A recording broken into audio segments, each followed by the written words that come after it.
ये जेई में 2023 का क्वेश्चन है, शिफ्ट 2 का क्वेश्चन है, फर्स्ट फेज का। Nucleus having z is equal to 17। z is equal to बोलने का मतलब क्या हुआ कि एटॉमिक नंबर मतलब कि नंबर ऑफ क्या हुआ, नंबर ऑफ प्रोटॉन्स हो गए, है ना, number of protons. And equal number बोला कि एंड इक्वल नंबर मतलब कोई न्यूक्लियस है जिसका z इज इक्वल टू 17 है, and equal number of protons and neutrons, मतलब बोला गया कि equal number of protons and neutrons है। और प्रोटॉन्स और न्यूट्रॉन्स को मिलाकर क्या बोलते हैं हम लोग, न्यूक्लियॉन्स बोलते हैं। Has 1.2 mega electron volt binding energy per nucleon. Okay, 1.2 mega electron volt binding energy per nucleon. Another nucleus of Z is equal to 12 has total 26 nucleons and 1.8 mega electron per volt binding energy per nucleon, इसका भी दिया हुआ है। The difference of binding energy of B and A will be।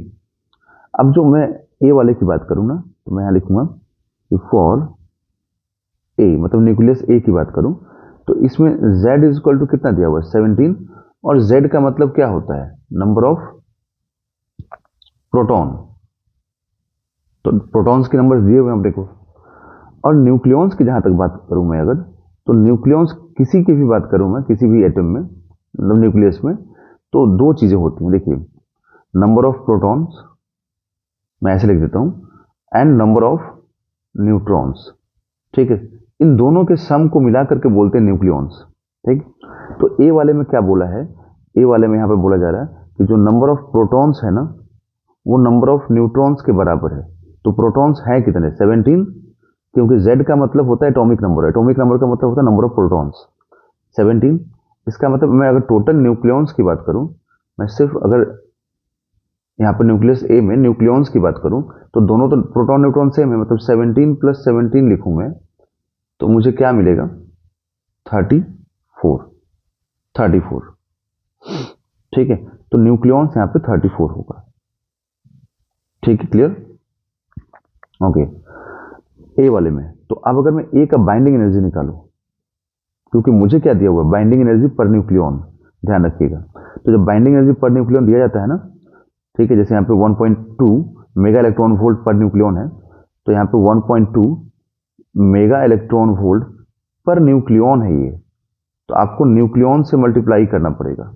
तो आपके पास कितने nucleons है, 34।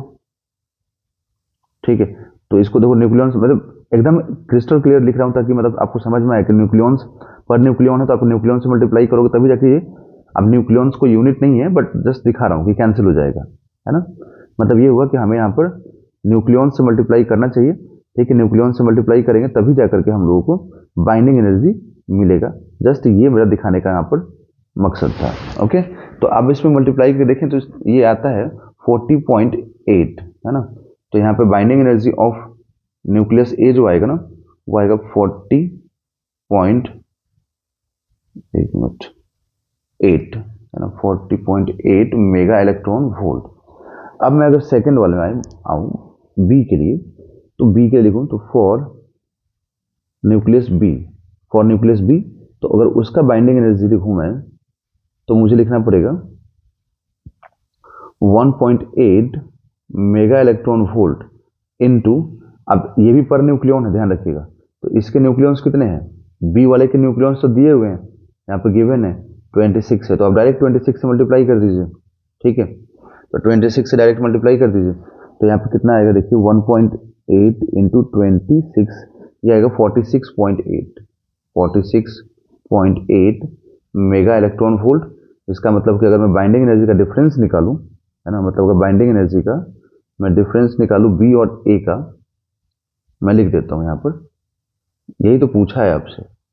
और क्वेश्चन को जितना अच्छे से डिटेल में आप सॉल्व करेंगे ना, मतलब उतना आपको समझ में ज़्यादा आता है।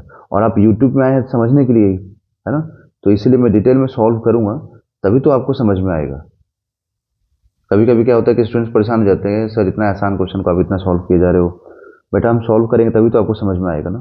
ठीक है, क्योंकि आपको हो सकता है क्वेश्चन आसान लग रहा हो बट किसी को तो डिफिकल्ट लग रहा होगा ये क्वेश्चन, तो सभी को ध्यान रखना पड़ेगा ना। तो देखिए ये हो जाएगा 6 मेगा इलेक्ट्रॉन वोल्ट डिफरेंस, तो यहाँ पे जो आंसर आएगा वो होगा 6, तो answer will be 6 mega electron volt, 6।